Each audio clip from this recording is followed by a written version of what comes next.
तो एक तरफ हमें विश्लेषण ये मिल रहा है राजीव जेटली कि क्लोज कांटे की टक्कर हो रही है। एक तरफ कह रहे हैं 15 सीटों का कम से कम अंतर होने वाला है, बीजेपी पीछे दिखाई देगी। यहां पर प्रदीप ये कह रहे हैं, आप भी धर्मशाला में काफी रहे, हमारी मुलाकात भी हुई, तो क्या रिवाज, देखिए आपने ये नुक्ता क्यों लगा दिया, रिवाज क्यों बना दिया रिवाज को? शब्द तो रिवाज है आपके सारे पोस्टरों में। When in doubt cut it out, जहां डाउट भी हो जाए तो वो नुक्ता हटा ही दीजिए। तो चलिए, रिवाज बदलेगा या सरकार बदल रही है? नहीं, टोटकों से सरकार नहीं चलती है, अंधविश्वास से सरकार नहीं चलती है, और इस उम्मीद से सरकार नहीं चलती है कि एक बार भारतीय जनता पार्टी और एक बार कांग्रेस, क्योंकि सारी उम्मीद इस बात से लगा रखी है कि भारतीय जनता पार्टी कह रही है कि हम रिवाज बदलेंगे, कांग्रेस कह रही है हम नहीं बदलने देंगे। कांग्रेस का ये कहना है कि वही होगा जो पहले होता आ रहा है, मतलब कि एक बार आपकी और एक बार हमारी, मतलब अगली बार वो हमें कह रहे हैं, इस बार वो खुद मांग रहे हैं। तो ये भी पता है इन्हें कि इनसे संतुष्ट नहीं होने वाली है हिमाचल की जनता, तो इस बार हम वो मौका नहीं देने वाले कि आप उस रिवाज को बदल दें। रिवाज वही रहेगा कि भारतीय जनता पार्टी अब ये परिस्थितियां पैदा करेगी कि अगली बार से अब कांग्रेस को ये कहना पड़ेगा, ठीक है हम अपने मुद्दों पर चुनाव लड़ेंगे, अगर हम पिछली सरकारों में कुछ दे करके आए थे तो अगली सरकारों में हमारा चुनाव। ये रिवाज जो भाई साहब है ना राजीव भाई, जो रिवाज भाई साहब है, बुरा तो ना मान जाए कि नुक्ता मेरे पीछे क्यों लगा दिया, मैं नहीं बदलूंगा। नहीं नहीं, बिल्कुल नहीं। देखिए मैं आपको बताता हूं, क्योंकि आप बड़ी, देखिए प्रदीप जी ने भी बात करी, संजय जी ने भी बात करी, मैं सुन रहा था, और उन्होंने कहा कि 2 से 3 हजार के वोटों का अंतर रहने वाला है। इसी में मुझे लगता है कि पूरा रिजल्ट सिमटा हुआ है। हमें 20-25 मुद्दे गिनवा दिए, जिन मुद्दों के आधार पर हमने कह दिया कि भारतीय जनता पार्टी को इस बात का नुकसान उठाना पड़ता है, या इस बात को कर सकता है, या इस बात से पढ़ सकता है। लेकिन आप देखिए, जब हम डिफरेंस की बात कर रहे हैं 80 हजार की, उस विधानसभा के अंदर जो एवरेज 80 हजार 90 हजार के बीच में रहती है, 75 हजार के, उस विधानसभा में हम 3 हजार का डिफरेंस बता रहे हैं। अगर मैं 70% पोलिंग में भी आप 3 हजार का डिफरेंस बता रहे हैं, तो मुझे लगता है ये किसी भी सेफोलॉजिस्ट के लिए बड़ा मुश्किल काम है बता देना कि वो 3 हजार किसकी तरफ जा रहे हैं। और हमें यकीन है कि 3 हजार हमारी तरफ जा रहे हैं, और हमें यह भी यकीन है कि इस बार 3 हजार नहीं, लगभग हम 10-10 हजार के मार्जिन से अपनी विक्ट्री करेंगे। और यही उम्मीद, क्योंकि हमने उत्तराखंड में भी ये महसूस किया था, मैं उत्तराखंड में भी था, उत्तराखंड के अंदर भी जब तक चुनाव नहीं हुआ, कांग्रेस ने मुख्यमंत्री पद की शपथ तक लेनी शुरुआत कर दी थी। इनकी मंचों पर लड़ाई शुरू हो गई थी, उधर से वो इनके प्रभारी यादव थे, उधर से हरीश रावत थे, वो मंच पे एक दूसरे की कुर्सी खींचते थे कि मैं बैठूंगा, वो कहते थे मैं बैठूंगा, और बेइज्जत भी किया उन्होंने हरीश रावत जी को। हमने देखा, वो ऐसा लगा इनको जैसे इनकी सरकार बन गई है। लेकिन जिस टाइम पे चुनाव का रिजल्ट आया तो इनके पैरों नीचे जमीन निकल गई। अच्छा एक चीज बताइए, जयराम ठाकुर तो चुनाव जीतेंगे ना? बिल्कुल, सभी जीतेंगे। नहीं, मैं ये इसलिए पूछ रहा था, उत्तराखंड में आपने सरकार तो बनाई, मुख्यमंत्री हार गए थे चुनाव, और हिमाचल में पिछली बार सरकार आपने बनाई, जो मुख्यमंत्री का चेहरा था वो हार गए थे चुनाव। तो मतलब ये कुछ आपका वो टोटका है क्या बीजेपी का कि मुख्यमंत्री हारता है तब बीजेपी जीतती है ये पहाड़ी राज्यों में? इस बार ये भी बदलने वाला है। अच्छा, ये भी मुख्यमंत्री भी जीतेंगे और भारतीय जनता पार्टी भी जीतेंगे, दोनों ही जीतेंगे।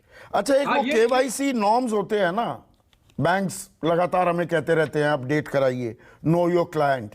एक KYK फैक्टर, क्या इस बार दरअसल चुनाव ये KYK, कर्मचारी, यूथ और किसान, ये OPS, अब OPS पे आपके नेता, कल मैं सुन रहा था, मुझे थोड़ी सी हैरानी हुई, आपके राष्ट्रीय अध्यक्ष JP नड्डा मेरे ही सहयोगी रमन कुमार को कह रहे थे, अरे OPS तो, ये NPS तो कांग्रेस लेकर आई थी। अब न जाने क्यों रमन ये पूछना भूल गए कि वो पास तो किया था अटल बिहारी वाजपेयी सरकार ने, हाँ उसे जारी रखा मनमोहन सरकार ने। तो OPS वो एक्लीज हील है क्या, कमजोर नब्ज है क्या?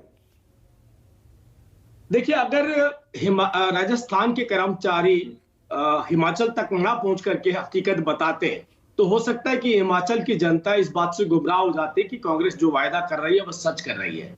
क्योंकि राजस्थान के कर्मचारियों ने बकायदा हिमाचल में, शिमला में जाकर प्रेस कॉन्फ्रेंस करके बकायदा तथ्यों के साथ बताया कि कांग्रेस आपको झूठ बोल रही है, ये कोई OPS नहीं दे रही है हमारे को, राजस्थान के अंदर किसी तरीके का ऐसा कोई प्रावधान नहीं किया। हमने नहीं कहा, ये यूनियन ने आकर के अगर ये कांग्रेस पार्टी को लगता कि वो गलत प्रेस कॉन्फ्रेंस कर रहे हैं तो उनके खिलाफ कार्रवाई भी कर सकते थे, लेकिन नहीं करी क्योंकि इन्हें मालूम था कि ये हिमाचल प्रदेश के अंदर झूठ बोल रहे हैं। लेकिन मुझे आपको बताऊं, इस हार के साथ एक और हार अब कांग्रेस पार्टी को झेलनी पड़ेगी। वो झेलनी पड़ेगी कि अब राजस्थान का एम्प्लॉय पूछेगा कि आप पूरा का पूरा चुनाव ओपीएस के नाम पर हिमाचल में लड़ करके आ गए, अब हमारी ओपीएस बताइए कहां पर है?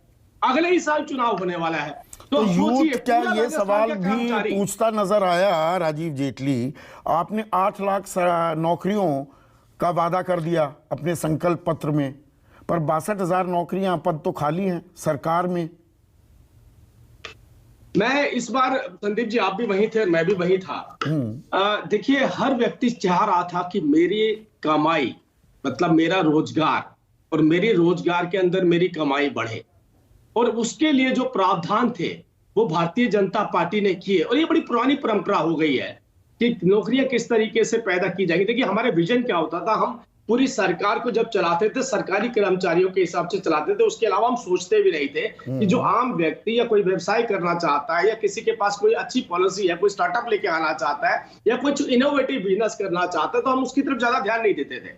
अब हमारी सरकार ने पूरा फोकस ही उसकी तरफ किया। जैसे आपने देखा कि हम ड्रग पार्क की बात कर रहे हैं, वहां पर हम बड़े बड़े प्रोजेक्ट्स की बात कर रहे हैं, वहां पे जहां पर वहां से नहीं, जुआ युवा जुड़ा हुआ है। क्या ये पूछता नजर आया 62,000 पद तो खाली पड़े हुए हैं, अब 8 लाख पद कहां से क्रिएट कर देंगे?